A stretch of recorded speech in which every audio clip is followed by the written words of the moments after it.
All right, strap yourselves in because this deep dive, well, this one's something else. It's a story of survival, but I mean, a survival story that really seems to defy all odds. We're going into the frigid waters of the North Atlantic with Charles Joughin, the chief baker of the Titanic. The baker. Yeah, you might be thinking of Baker. What's so special about him?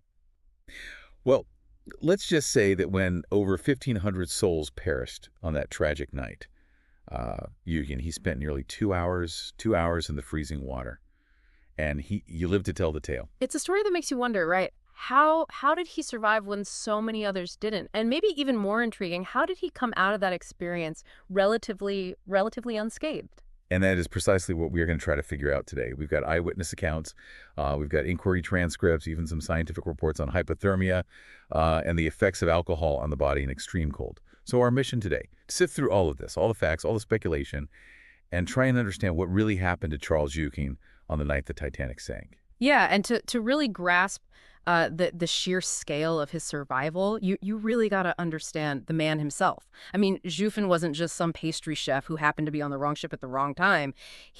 He was a seasoned mariner. He went to sea, get this, at the age of 11. 11 years old. Wow. That's incredible. I mean, that really puts into perspective his experience, right? Mm-hmm. I mean, the level of resilience he must have developed over all those years. For sure. I mean, by the time that he joined the Titanic, he'd already served on her sister ship, the Olympic, so these, massive ocean liners.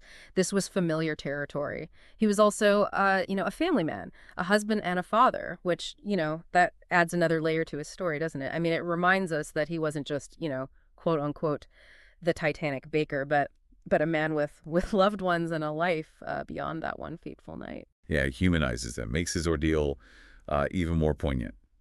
Now, on the night of the sinking, as chaos engulfed the ship and passengers scrambled for lifeboats, Joughin's actions were, well, a bit unexpected, to say the least. Yeah. I mean, instead of succumbing to the panic, he sent his bakers, all 13 of them, up to the lifeboats armed with loaves of bread. Loaves of bread? Loaves of bread. Well, I mean, imagine that. In the face of impending doom, his first instinct is to provide for others. Yeah. Really says something about his character when you say, I mean, maybe it was a way to maintain order amidst the chaos, or maybe even a subconscious act of defiance against the inevitable. Yeah, a small act of normalcy in the face of the unimaginable. Yeah. And it doesn't stop there. After he made sure that his men had their orders, Joughin went up to the boat deck himself, where he started helping women and children into lifeboat 10. And accounts suggest he wasn't afraid to be forceful, even pulling some reluctant passengers towards safety. He was even assigned a spot as captain of one of the lifeboats, but refused to take it. Chose to stay on the sinking ship. It's a level of selflessness that's hard to even fathom, especially given the circumstances. Now, as the lifeboats dwindled and the ship started its final descent, Joughin made a rather peculiar decision. He went back to his quarters for, as he put it, a drop of liqueur. A drop of liqueur. A drop of liqueur. Okay. Now, this drop of liqueur has become a point of much speculation and debate, hasn't it? I mean, Yeah. Was this just a way to calm his nerves, or was there something more at play here? Well, here's where things start to get really interesting. So after his drink, Joughin started throwing deck chairs overboard, seemingly for passengers who might have ended up in the water. Yeah. And then as the ship tilted, sending people scrambling for their lives, he calmly went for one last drink of water.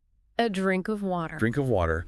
In the middle of all of that, he stopped for a drink of water. It's almost as if he's detached from what's happening around him. I mean, some might call it foolhardy. Others might say it's a testament to his composure.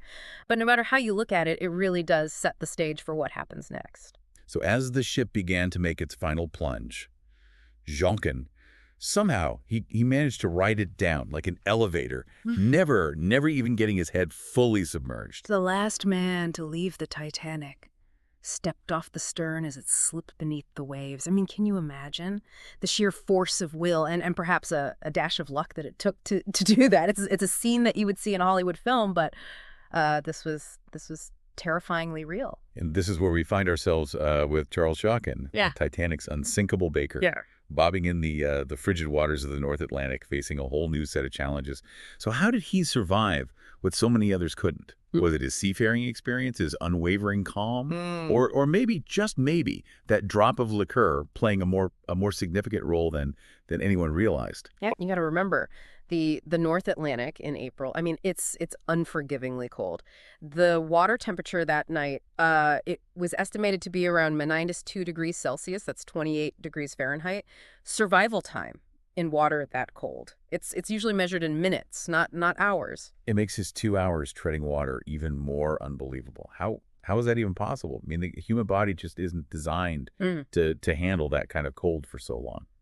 And this is where Joughin's testimony at the inquiry, it gets really interesting. He claimed that he didn't feel the cold as intensely as you might expect, and he attributed this, at least in part, to that drop of liqueur that he had before going into the water. Now, before we jump to any conclusions here, it's important to look at this in the context of what we know scientifically. Okay, so let's talk science for a minute. Yeah. We know that alcohol can make you feel warm at first, right? Because it dilates blood vessels near the skin, but that's misleading, right? Exactly. Yeah. It's a false sense of warmth.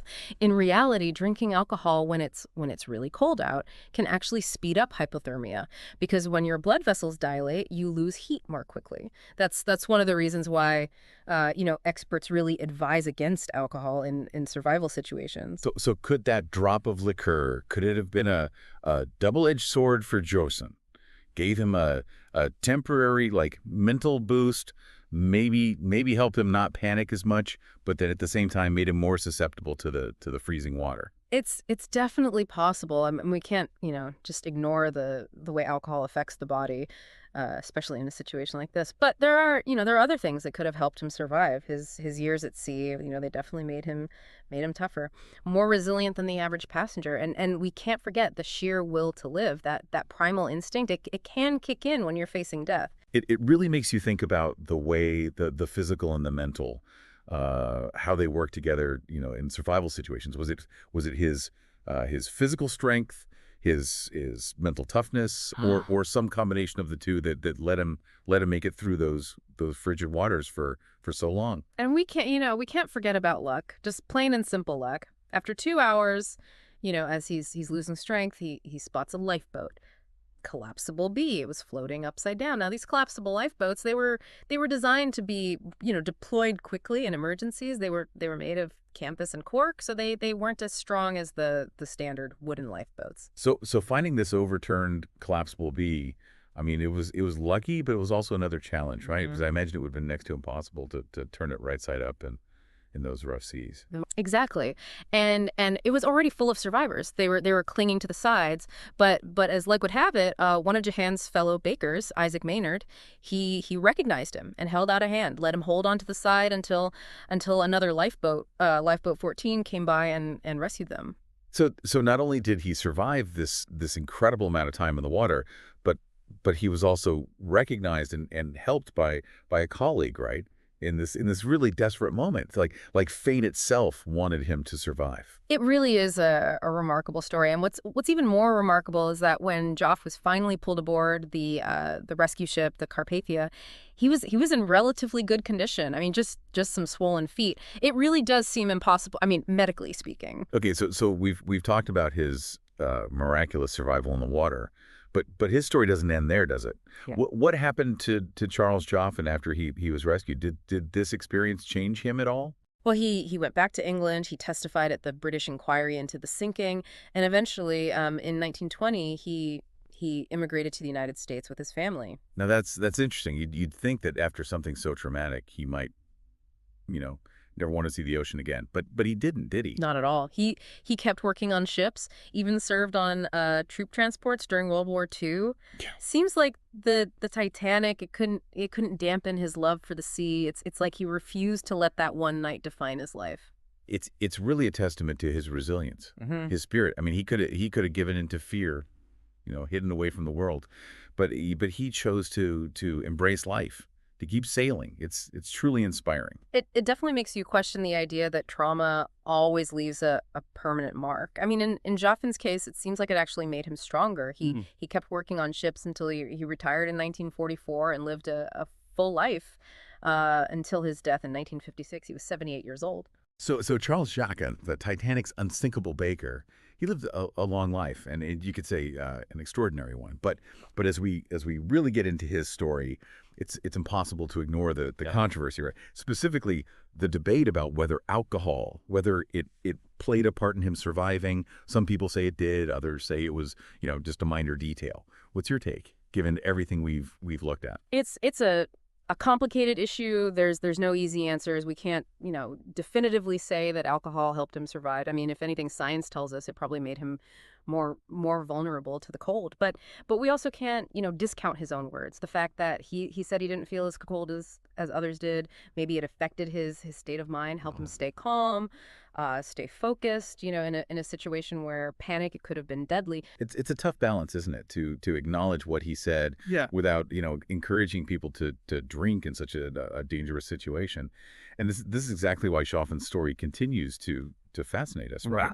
It's a story of survival against all odds, a story that forces us to really grapple with the complexities of human behavior when faced with disaster. And it reminds us that history isn't just a bunch of dates and events. It's a tapestry, woven with the experiences of real people, each with their own unique story to tell. So as we go into the final part of our deep dive, let's shift our focus a little bit from the specifics of how John survived to the bigger implications of his story. What can we learn from his experience? What insights can we find that might help us understand ourselves and our own capacity for resilience when things get tough? It's easy to get, I think, caught up in the almost unbelievable details of his survival. But what gets me is how he acted, like his whole demeanor throughout the whole thing. I mean, the accounts describe him as calm, almost like eerily so. Right in the middle of all this chaos, he's just methodically handing out bread, throwing deck chairs overboard, even pausing for a drink of water as the ship is sinking around him. I mean, it's like he's in a completely different reality. It's a stark contrast, to the panic and the terror that other survivors describe. It really does make you wonder, doesn't it? I mean, was this just part of who he was, this incredible composure, or was it, from his years at sea, or maybe even some deep-seated psychological thing, Yeah. a way of coping with unimaginable stress. It makes you wonder about how we react, Yeah. under pressure. Like Yeah. some people would freeze up, others would panic, and then you have someone like Joughin who's just totally unfazed by everything. It really challenges, I think, what we think of as normal, Yeah. in a disaster. Yeah, and this is where I think Joughin's story, it becomes more than just about him. It speaks to something bigger. It makes us think about, how differently we all respond in a crisis. His story, I mean, it's incredible, but it shows us that survival is unpredictable, and that there's no one right way to act when something like this happens. Right. It's like a reminder that we all have our own ways of dealing with things. Yeah. Our own limits when it comes to fear and panic. And what might seem, crazy or irrational to one person might be how someone else stays in control, Yeah. when everything around them is out of control. Exactly. And while we can try to analyze Joughin's actions, from a psychological perspective or physiological or even a sociological one, we have to admit that we don't know. We don't know what was going through his mind that night. We can guess, we can compare it to other things, but ultimately we'll never really know what he experienced. And I think there's something kind of beautiful about that mystery. It reminds us that even with everything we know, all of our scientific knowledge and psychological theories, there are still parts of what it means to be human that we just don't understand, that we can't really explain. It really does. And it also shows the importance of individual stories, Yeah. Especially within the big overarching narratives of history. I mean, the sinking of the Titanic, it was a massive tragedy, but it was also made up of so many individual experiences, each one unique and important. And Joughin's story, I mean, as incredible as it is, it's just one of many from that night. Mm. And it makes us think about the stories of everyone else, right? All the other passengers and crew members, the people whose lives were forever changed by what happened to the Titanic. Yeah, every story adds something, another layer to how we understand this event. We have stories of heroism and selflessness and despair and just pure luck. And they all help to paint a fuller picture of what really happened on that fateful night. So as we wrap up our deep dive into the life of Charles Joughin, the unsinkable baker of the Titanic, I hope that you, the listener, are left with a feeling of wonder. Yeah. Not just at how he managed to survive, but also at the resilience of the human spirit, how complex it is. Remember that history isn't just, facts and figures. It's a living narrative. Yeah. And it's made up of the experiences of so many different people. And while some stories like Joughin's might seem too incredible to be true, they show us that sometimes reality is even more surprising and inspiring and challenging than anything we can imagine. So keep exploring, keep questioning, and keep diving deep, because you never know what you might find in the vast ocean of history.